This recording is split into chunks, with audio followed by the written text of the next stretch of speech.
Hey, what is up guys? So we're going to be going over the best cards that come out of the new Saber 4 starter deck as well as the new Dark Legion starter deck. Now these just released here in the TCG not too long ago, and a lot of people are asking me, hey Azneyes, should I go ahead and pick up some of these so I can either resell the cards or trade the cards, or if you're interested in about learning the game and playing a deck that could potentially be good. Anyways, let's go ahead and go over some of the cards that come out of here which I think are kind of nice.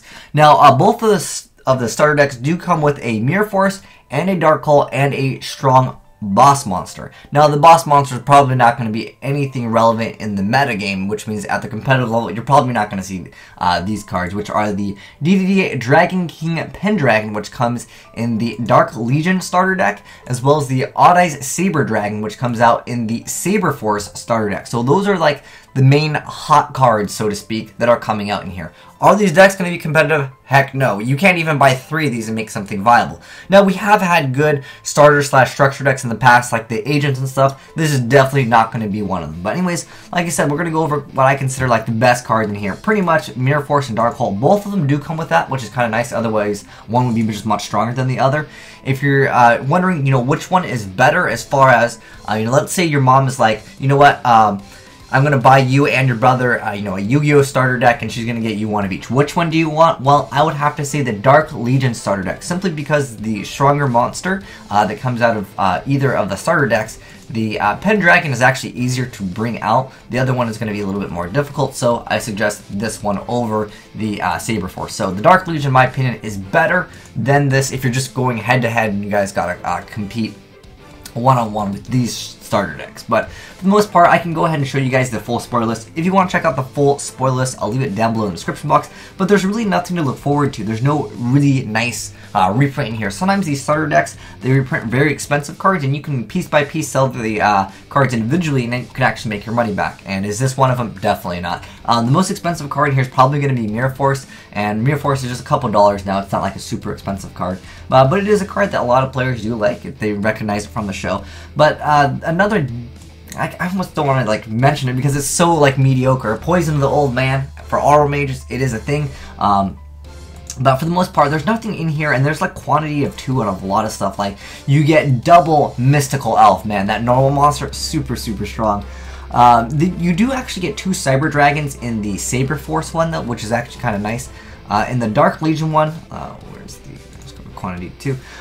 They're very similar, as you can see. You get multiple copies of the Dust Tornado, MST, and of course Mystical Space Typhoon over here, and then Dust Tornado, and then Call of the Haunted. So I feel yes, you could potentially call the Haunted the stronger monsters, like the Pendragon, as well as the Odd-Eyes Saber Dragon. I believe it doesn't have that effect where you can only special summon it by that specific way, but they're just too mediocre. But I feel like this card has a better potential effect because you can discard a card, it gains 500 attack, and then you can actually run over your opponent's Odd-Eyes Saber Dragon. So this card normally would be able to attack over, but of course you can activate the effect. But for the most part, I just don't find these structure decks to be that great, or starter decks.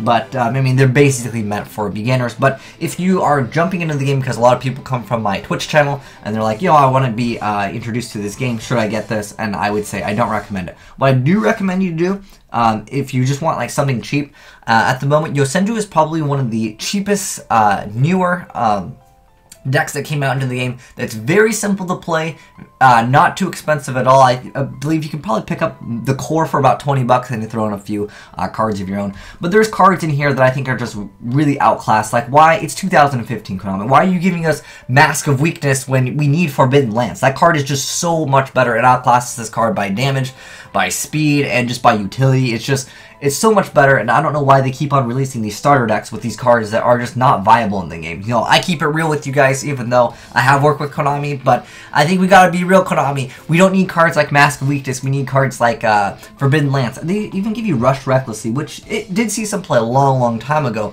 but for the most part, Axe of Despair, I don't know, I think we need much better stuff in these starter decks, because someone that plays these and brings them into a tournament, they're just going to get wrecked so hard that they're like, I don't want to play this game, it's broken.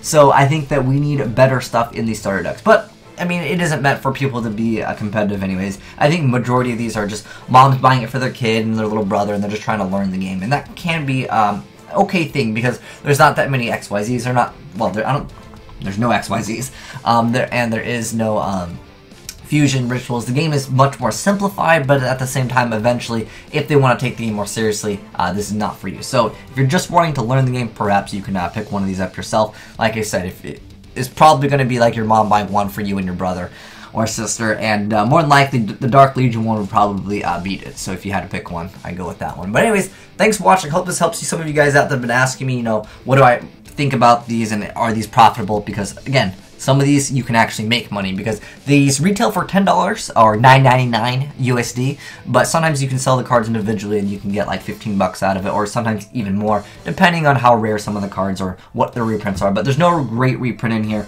other than like Mirror Force, and it's so small that I wouldn't even really recognize that as a great card. But anyways, thanks for watching. Good luck if you're learning the game with these starter decks. But thanks for watching, guys. DeeDee signing out.